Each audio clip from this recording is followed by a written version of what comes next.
Hi everyone, I'm Anna and this is Maricar. We're the founders of KUBO.com.ph, a Philippine lifestyle platform that celebrates and connects Filipinos to everyone back home. This will be the pilot episode for KUBO Conversations, which is a new segment for KUBO.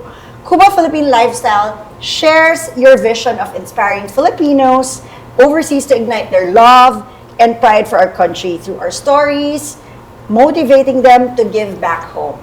Tita, it's very timely, no? This is Women's Month, and we're celebrating incredible women who've made a difference. And today, we're thrilled to have this conversation with Loida Nicolas Lewis. Yay! And Tita, you've been a strong voice for immigrant rights and Filipino empowerment, advocating for the Filipino community in America. I had this honor of meeting you during your leadership stint with NAFA. That was our first meeting. And you've been a mentor to me ever since. I've looked up to you, Tita. Or so I fondly called you Tita Loida since. And this is so exciting to have this conversation with you. Thank you, Maricar. NAFA is National Federation of Filipino American Associations because in 1997, Alex Esclamado, Rodel Rodiz, Michael Dadap visited me when I was the chair and CEO of TLC Beatrice International.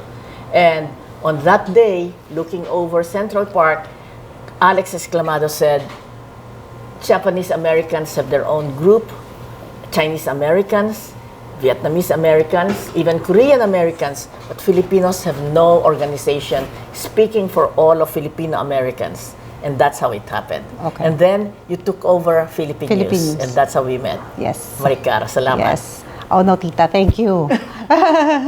Your leadership meant to Filipino Americans talaga, you know. I have a question, ma'am. Or if I can call you Tita also. Tita na rin. Yeah. So people often equate success with financial freedom. But for you, there was a shift or an awakening, di ba? Was there a defining moment where you realized success had to be about something bigger? No, I think for me, success has always been there from the time I was born, in a way that my father had always allowed us to aim high, to be the best. And so even when I was in grade 1 or grade 1, the teacher somehow already allowed me to lead the class going to our public school. Okay, so leadership is not something, I will be a leader today. It's something that is in you. And the best thing is that whatever you are, be the best. You may not be a leader, but whatever it is you are, do the best you can. And in that way, if you follow your instinct, if you follow to be the best you can, somehow God will lead you to where you want to be. So talaga you were born a leader, ma'am, no? You would say I'm born. I would say that the training that my father and mother gave us is, to be the best, to do your best. To be the, to do the your molding best. talaga happened during the young age. During your young age. So all of those correct. mothers and fathers, all right, when you have children, oh, you're stupid. Then they think they're stupid. They rise up to your expectation. So laging, galing mo, can you do better? Or something like that. Laging positive. Yeah. Okay? Because when you say negative, math yun eh. Mm-hmm. Minus equals minus. Correct. Plus equals plus. 1 plus 1 equals 2. Correct. 1 minus 1 is 0. Correct. Okay? So, positive kailangan sa mga bata. Yeah. Actually, ma'am, if you look back and think about the young Loida age, fresh out of law school, would you have predicted the impact that you would create at this point? No, I don't think. Actually, when I was in law school, I was going to enter a convent. But my Wow. mother was so smart. Said, Loida, your second year college of law, you have 2 more years, so finish it. Take the bar, and after that, you have the merchandise in your head. So that if you enter the convent, you're a lawyer. You get out of the convent, you're still a lawyer.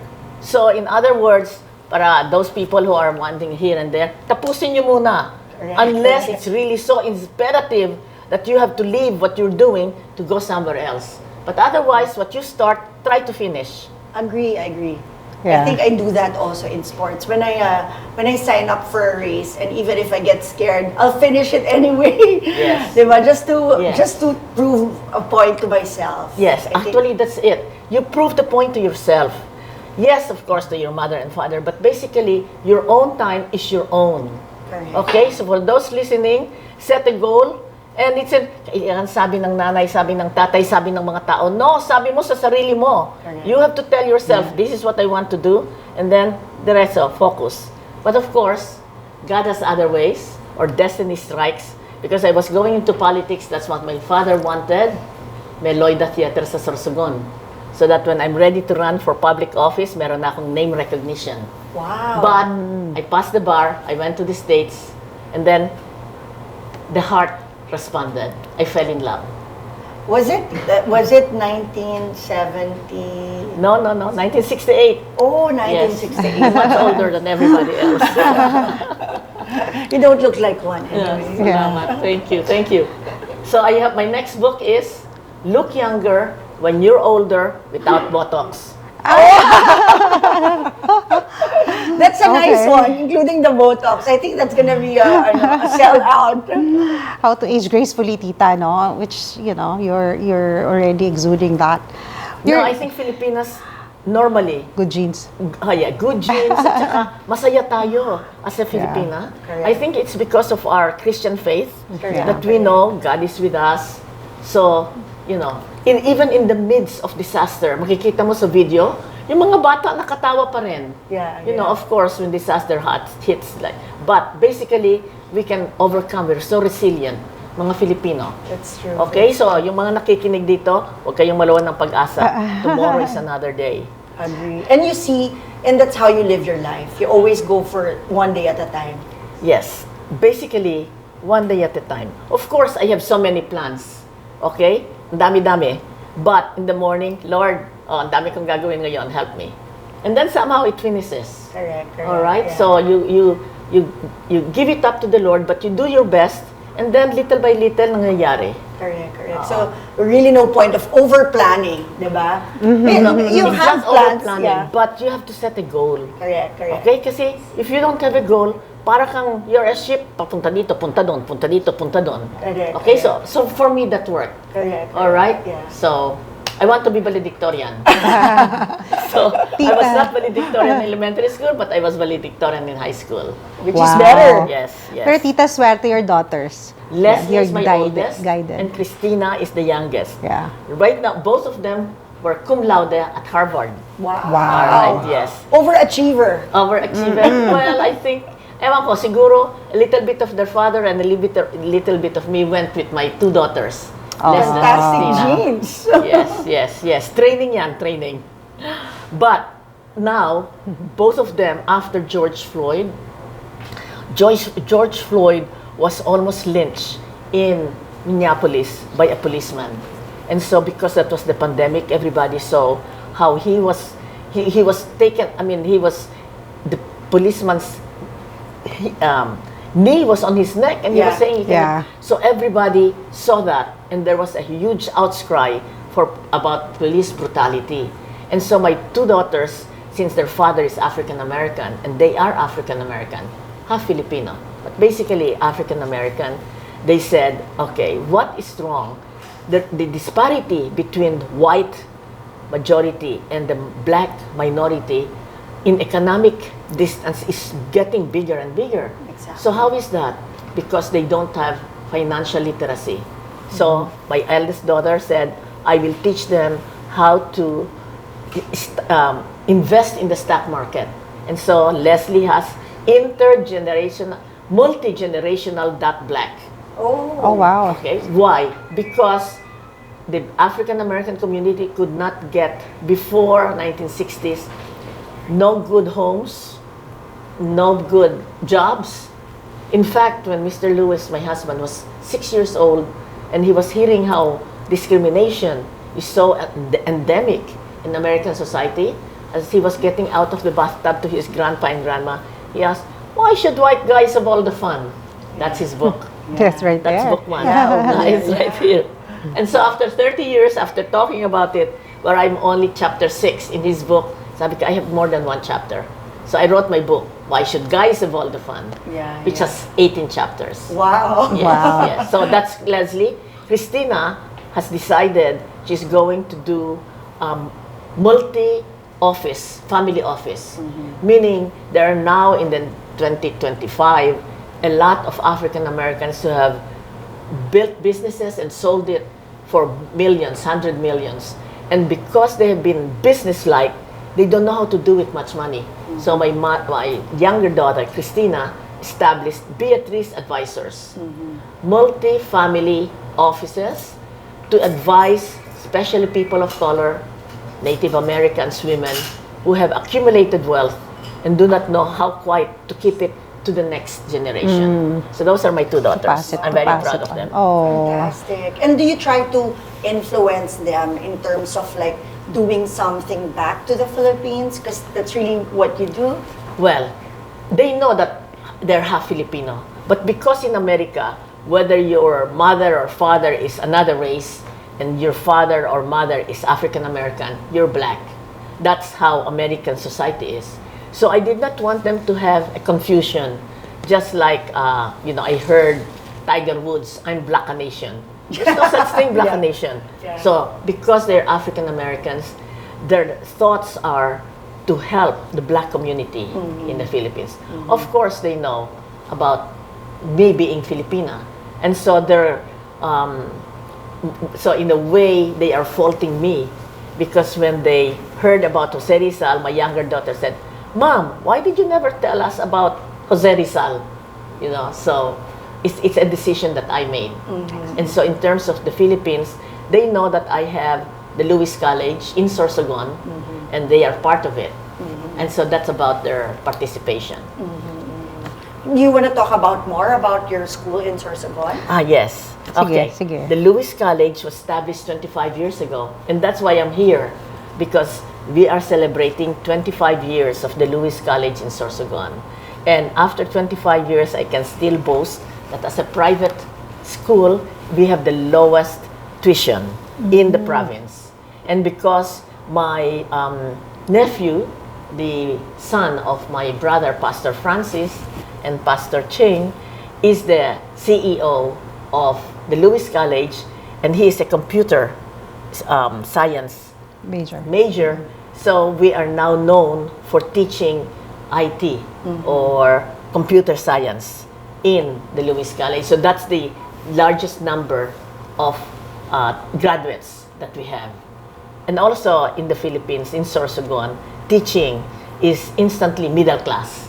So we also have not specialty, but we are well known to have teachers for elementary school and high school. So that's the Lewis College. For those of you in Sorsogon, congratulations for being graduates of the Lewis College. Tita, this is more for Filipino Americans, my next question, because of course we serve the Filipino American market, and as a Filipino American myself, I can relate to this. I lived there for 20 years until I came back here, no? So Tita, Filipino Americans are in a unique space, living in one culture, yet feeling the pull of another, right? Have you ever felt that duality, and how do you bridge that gap? Yes, living in the United States, many choose to just be Americans. And so that is a phenomenon. But also, although they are in America, they continue, a lot of us continue the cultures and tradition. So in the United States, a lot of, like in New York and some other, Los Angeles, San Francisco, they have Simbang Gabi because that's a tradition of the Filipino. But unfortunately, because again, the medical mission, that's also very common among doctors in America, among Filipino doctors in America. But others choose to just stay in America, but send money home. Correct. Send money home. And so we have more than $35 billion sent last year, foreign remittances, not only from America, but from all the 10 million Filipinos in the diaspora. That's true. Yes. So your question is double face.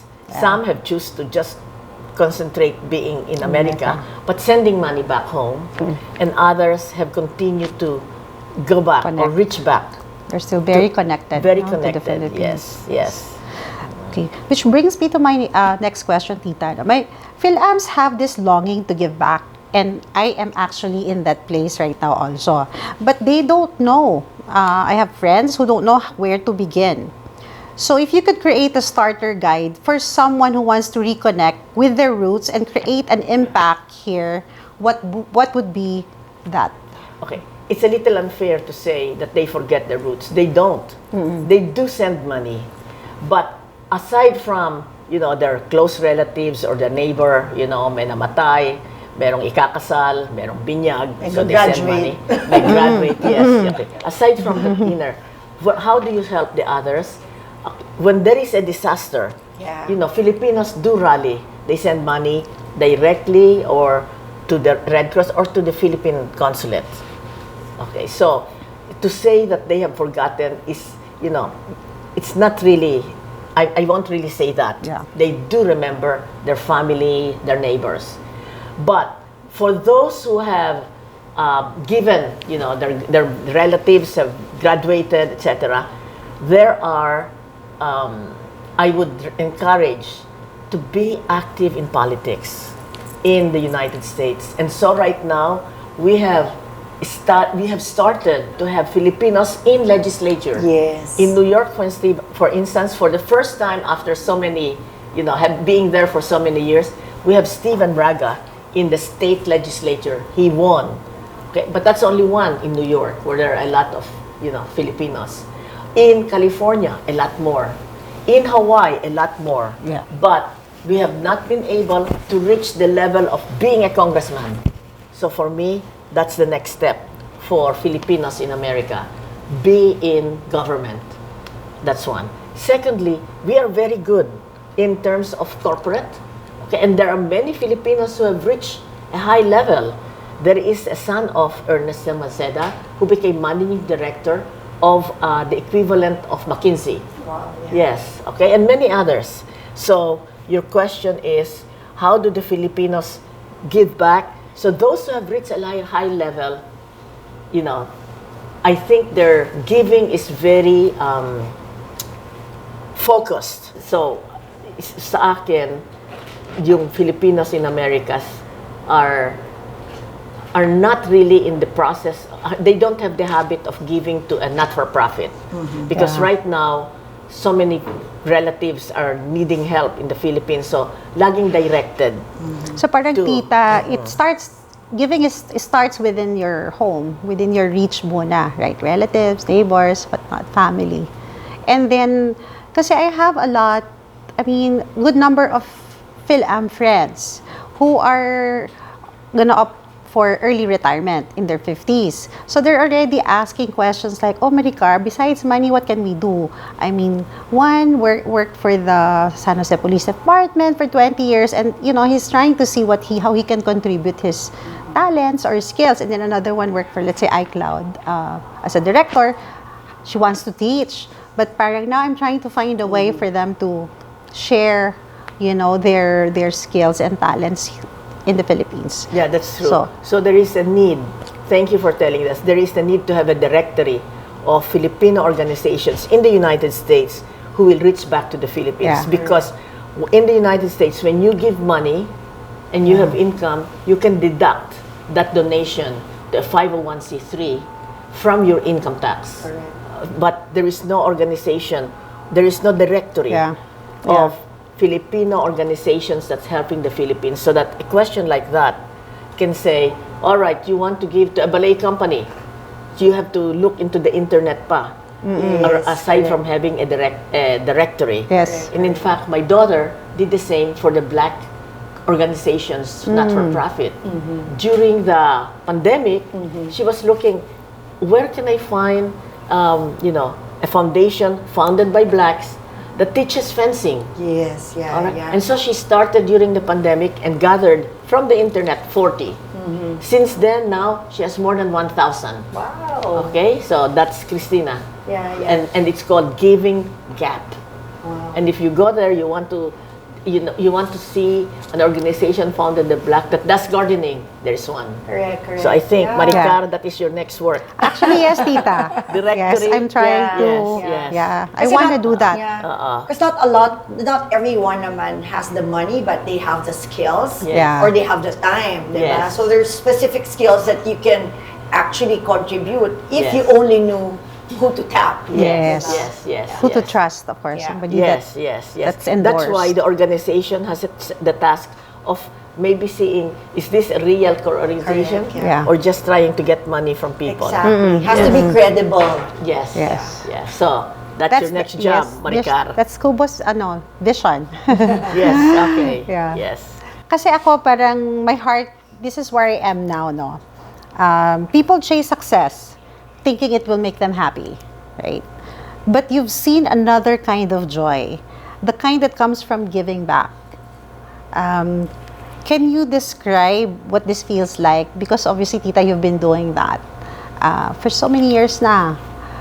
Yes, I think giving back is a habit, okay? Because when my mother became head of the Catholic Women's League in Sorsogon, I saw her, just doing work for Sorsoganos.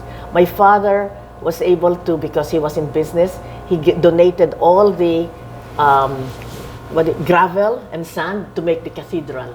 So it's something that I saw my mother and father do. So it's not like something I will give now. It's like part of our tradition.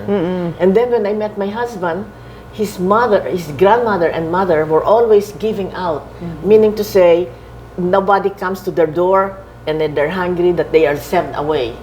And so when I was married to Mr. Lewis for our first Christmas, I saw him write $10 for the church of his mother, St. Edward's. So, it's like you share what you have. It's from the family that I grew up in, my husband's family. So for those who are listening, it's not something na iisipin pa nyo. You start the habit of giving. In fact, in the Jewish tradition, in the Catholic, basically Jewish tradition, 10% of your income should be given away. It's not yours. Yeah. You're earning 1,000 pesos, 900 lang ang gagastusin mo. Yung 100 para sa ibigay, not necessarily the church, but ibigay. Pahiram? No. When somebody asks you for a loan, don't give a loan. Hindi ka nababayaran. Ito, hihingi sa'yo 1,000, hindi ko maibibigay yun. 100, 100, regalo ko na sa'yo. That's true. Alright, so that's what I'm saying. 10% of your income is not yours. It's to give away. So Yeah. that's what I'm saying to you. Yep.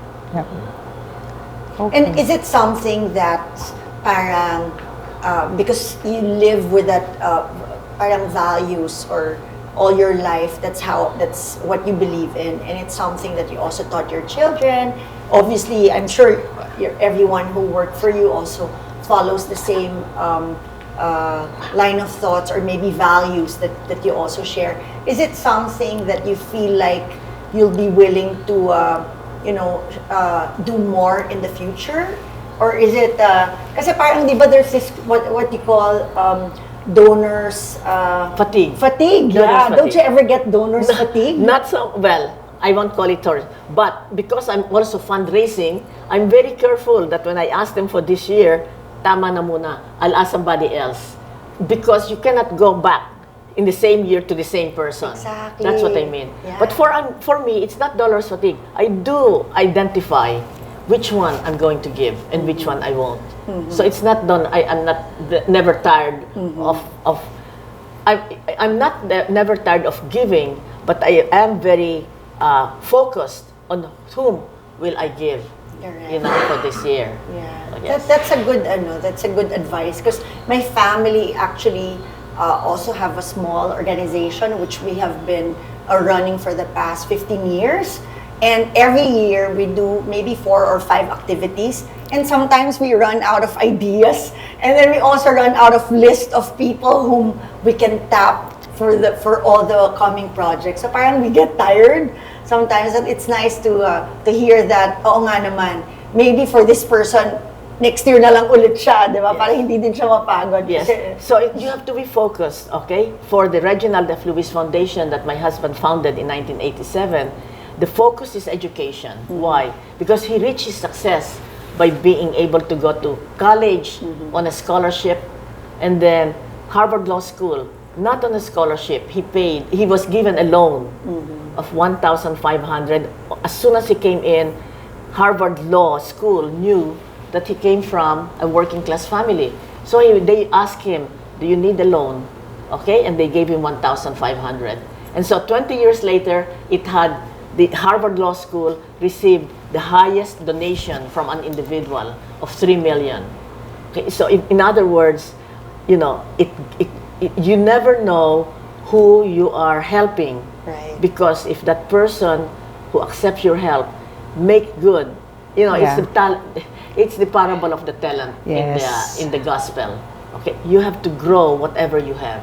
Yeah. And so for those who are here, it's not so much money, it's what God has given you. You develop it. And because that's God's gift to you, and then it's your gift to the others, to your family, and to the people around you. So it's not so much money, it's your talent. What God has given you. Yeah, Agree. and they say, di ba, the one talaga that gives more receives more, di ba? Without really thinking about it. Yes, di you ba? don't think.